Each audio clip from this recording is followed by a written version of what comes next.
दामू अन्ना जो कि बाबा के एक भक्त थे और बाबा पर उनका बहुत ज्यादा फेथ था। अब उनके साथ एक ऐसी घटना घटी जिसके बाद से उनका जो कॉन्फिडेंस है वो बिल्कुल डाउन हो गया और वो बहुत निराश हो गए। हुआ कुछ ऐसा था कि उनकी घर में जो उनकी वाइफ थी, उनकी जो नथनी होती है, मतलब एक गोल्ड यानी कि सोने का ऑर्नामेंट्स होता है, एक ज्वेलरी होती है जो नाक में पहनी जाती है, तो वो गायब हो गई, वो चोरी हो गई। क्योंकि वो बेशकीमती थी, सोने की थी और बहुत पैसे उसमें खर्च करके उन्होंने वो लाए थे और वो चोरी हो गई थी, तो वो बहुत निराश हो गए। लेकिन उसके बाद जब उन्हें मालूम पड़ा कि उनके घर में जो 30 साल पुराना जो नौकर काम करता था, जिस पर उन्होंने विश्वास किया था, जिस पर उन्होंने भरोसा किया था, वो जो है ज्वेलरी वो उसी व्यक्ति ने चोरी की थी। और ये सुनकर, ये जानकर वो और ज़्यादा परेशान हो गए। उन्होंने पुलिस में कंप्लेंट कराई और जब पुलिस शिकायत का जो है देखने आई और उसके बाद ढूंढ के उस नौकर को अरेस्ट किया और उससे उगलवाया, तो उसने कबूला कि उसी ने वो ज्वेलरी चुराई थी दामू अन्ना के घर से। दामू अन्ना को ये दूसरा झटका लगा। पहले तो जो सोने की ज्वेलरी चोरी हो गई थी उसका, और दूसरा कि जिस नौकर पर, जिस वर्कर पर उन्होंने 30 साल से विश्वास किया और उसे बिल्कुल अपने परिवार के मेंबर की तरह अपने घर में रखा, उसने ही इनके घर में चोरी करी।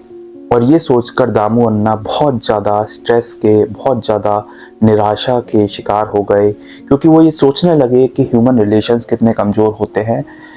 क्योंकि जिस व्यक्ति पर उन्होंने विश्वास किया था उसने ही उन्हें धोखा दिया। उसके बाद उनका एक बार शिरडी जाना हुआ और वो यही सोच के विचार में डूबे रहते थे कि हम किसी पे विश्वास क्यों करें जब कोई भी हमारे साथ नहीं दे सकता और कभी भी धोखा दे सकता। और यही सोचकर वो जब शिरडी गए एक बार, तो बाबा ने उन्हें निराश देखा, तो बाबा ने श्यामा से कहा कि श्यामा, इनको लेकर जाओ और अच्छा भोजन कराना। और उसके बाद श्यामा ने उनको चंदन का लेप भी दिया बाबा को लगाने के लिए, और बाबा ने फिर दामू अन्ना को अपने पास बुलाकर बैठाया और उन्हें आश्वासन दिया और समझाया कि तुम चिंता बिल्कुल मत करो। और चिंता क्यों करते हो, मैं तुम्हारे साथ ही हूँ, मैं तुम्हारे साथ ही बैठा हूँ, और जब भी तुम मुझे याद करोगे, जहाँ भी मुझे याद करोगे, मैं तुम्हारे साथ ही रहूँगा।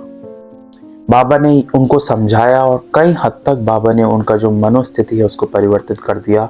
और उनको दोबारा से कॉन्फिडेंस लाया, क्योंकि वो पूरी तरह से डूब गए थे कि भाई किसी पर भी विश्वास नहीं करना चाहिए। उसके बाद बाबा ने उन्हें संभाला और बहुत हद तक बाबा ने उन्हें शक्ति प्रदान की, जिस वजह से वो दोबारा जीवन में नॉर्मल हो पाए। और वो अक्सर दामू अन्ना भी ये कहते थे कि कई बार बाबा उन्हें सपनों में या उनके घर पर उन्हें दिखते थे कि भला बुरा कहते थे, उनको धुतकारते थे, लेकिन दामू अन्ना कभी भी बुरा नहीं मानते थे, क्योंकि वो जानते थे, वो कहते हैं ना, ब्लेसिंग इन डिस्गाइज, मतलब बाबा भी जब भला बुरा कहते थे तो उसमें भी उस व्यक्ति का भला होता था, क्योंकि बाबा असल में कुछ भी कहते थे वो व्यक्ति के लिए नहीं होता था, उसके बुरे कर्मों के लिए होता था और उससे उसके बुरे कर्म खत्म हो जाते थे। यही मानना था दामू अन्ना का और उनका भी यही संदेश सब भक्तों से था कि बाबा कभी गुस्सा करे या बुरा बोले तो उनका मतलब ये नहीं है कि वो आपसे कह रहे हैं, वो हमेशा इन्हीं बातों से आपके थ्रू आपके तक ब्लेसिंग्स पहुंचाते हैं। और इस वजह से दामू अन्ना को भी फिर एक नई उम्मीद मिली, बाबा पर विश्वास रख के, और बाबा ने उन्हें बहुत हद तक समझाया।